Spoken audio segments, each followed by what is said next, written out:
आज तक रेडियो सुनता है सारा जहां।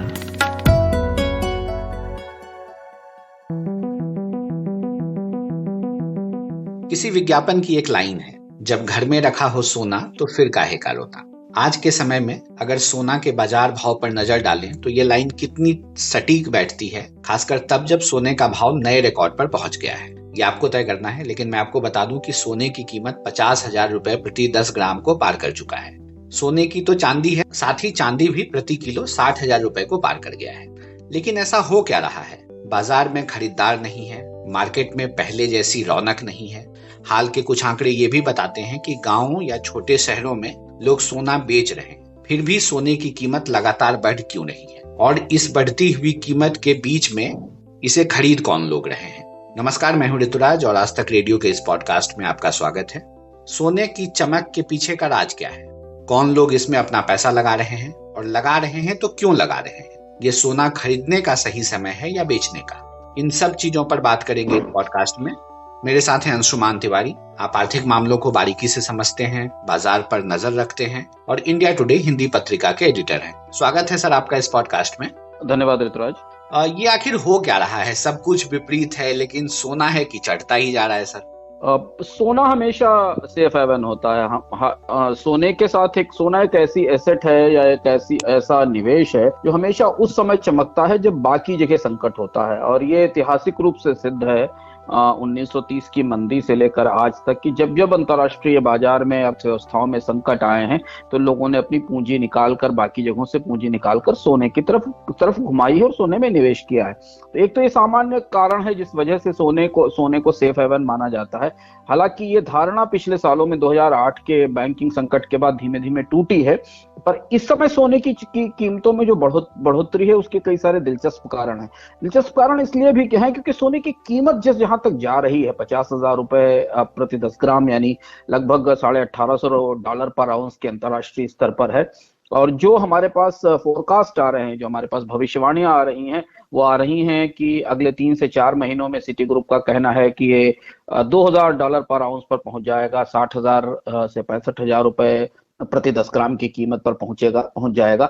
ये आंकलन सोने को लेकर बाजार में और पूरी अर्थव्यवस्थाओं में एक नए किस्म का मोमेंटम, एक नए किस्म की गति बना रहे हैं जो दिलचस्प है और जिसे बहुत सारे लोग कायदे से समझ नहीं पा रहे हैं।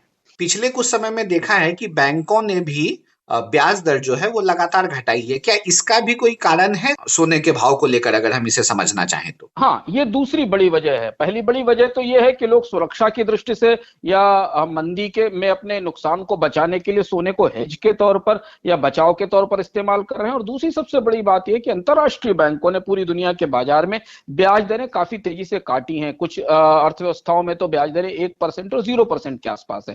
तो वो जो सस्ती पूंजी बाजार में उपलब्ध है वो शेयर बाजारों तक नहीं जा रही है, क्योंकि शेयर बाजारों में जो बढ़ोतरी है वो मैक्रो इकोनॉमी से, इकोनॉमी की ग्रोथ से, ट्रेड की ग्रोथ से जुड़ी होती है। और शेयर बाजार में तभी पैसा लगाते हैं निवेशक जब अर्थव्यवस्था में बड़े पैमाने पर बढ़ोतरी हो। तो वो पूंजी वापस सोने जैसी जो मूल्यवान धातुओं की तरफ आ रही है, जो हम हमेशा संकट में चमकती हैं।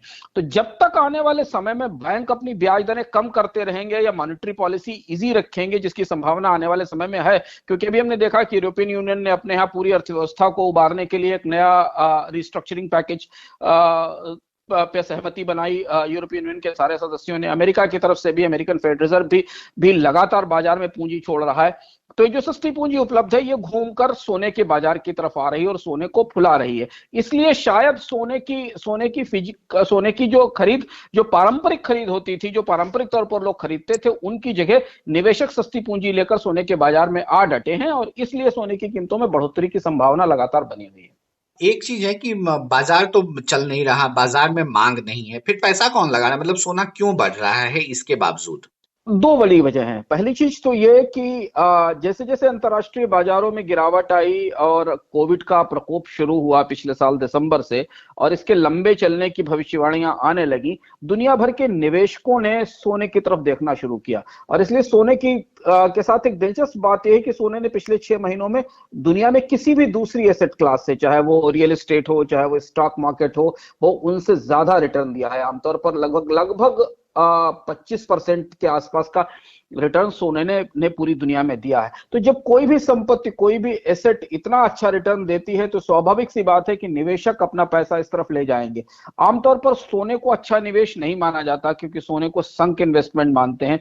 निवेशक अंतिम विकल्प के तौर पर सोने का इस्तेमाल करते हैं, लेकिन चूंकि कोविड के कारण चलने वाली मंदी लंबी होने वाली है पूरी दुनिया में, अभी जो आकलन आ रहे हैं वे और ज्यादा गिरावट के हैं, तो हमने देखा कि अप्रैल मार्च के बाद से धीमे धीमे सोने में फिजिकल लेवल पर भी और फाइनेंशियल लेवल पर भी, मतलब सोने की सीधी खरीद को लेकर भी और सोने की वित्तीय खरीद को लेकर भी निवेश बढ़ा। और दुनिया के बहुत सारे निवेशकों ने अपने पोर्टफोलियो का 25% 30% हिस्सा सोने की तरफ डाइवर्ट करना शुरू किया।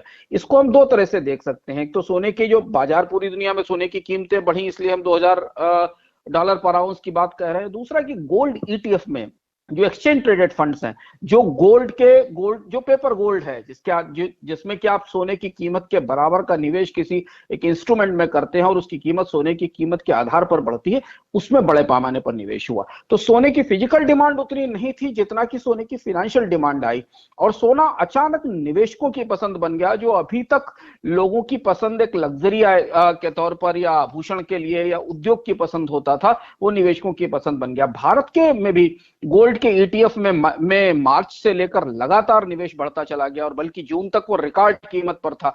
अब जाकर निवेश में कुछ कमी आई है, क्योंकि सोने की कीमतें इतने ऊपर पहुंच चुकी हैं कि शायद ग्राहकों को एंटर करने में या ईटीएफ खरीदने में वो महंगा लग रहा है। तो इसलिए जब कोई निवेश के बड़े विकल्प नहीं है तो पैसा घूमना शुरू हुआ है, मूव करना शुरू हुआ है। अगर आप ये देखें तो इसमें एक पैराडॉक्स है, इसमें एक अंतर विरोध है। भारतीय बाजार में सोने की ज्यादातर खरीद होती है ग्रामीण या कस्बाई इलाकों से, लेकिन वहां गहरी मंदी है। पिछले 3-4 महीने से बाजार बंद है, सोने की खरीद फिजिकल लेवल पर नहीं हो रही है। सोना तो ये सवाल उठता है कि सोना कौन खरीद रहा है, तो सोना वो लोग खरीद रहे हैं अंतर्राष्ट्रीय स्तर पर, राष्ट्रीय स्तर पर, जो अब इसे निवेश के तौर पर देख रहे हैं, ना कि सोना खरीदने के तौर पर देख रहे हैं। और इसलिए हमने एमसीएक्स में या दुनिया के बाजारों में सोने की कीमतें बढ़ती देखी, और इसका असर इसकी सहायक मूल्यवान धातु चांदी पर भी दिखाई दिया।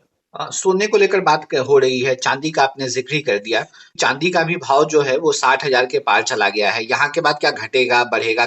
चांदी भी सरप्राइजिंग है। चांदी का रुख सरप्राइजिंग इसलिए भी है क्योंकि देखिए, सोने में जिनको निवेश का मौका नहीं मिलता है वो चांदी में निवेश करते हैं, और आमतौर पर जब सोने की कीमतें बढ़ना शुरू होती हैं तो चांदी उस ट्रैक को फॉलो करती है। बहुत सारे ऐसे निवेशक जो शायद सोने का सिक्का नहीं खरीद सकते पर चांदी में निवेश करके अपने आप को उसका लाभ लेने की कोशिश करते हैं। तो इसलिए दोनों मेटल्स एक साथ बढ़ रही हैं, और इसलिए चांदी की कीमत के भी जो अंतरराष्ट्रीय आकलन है वो $25 के आसपास के मिलने लगे हैं। यानी कि दोनों जो प्रेशस मेटल हैं, इन्हें निवेशक खरीदने लगे हैं।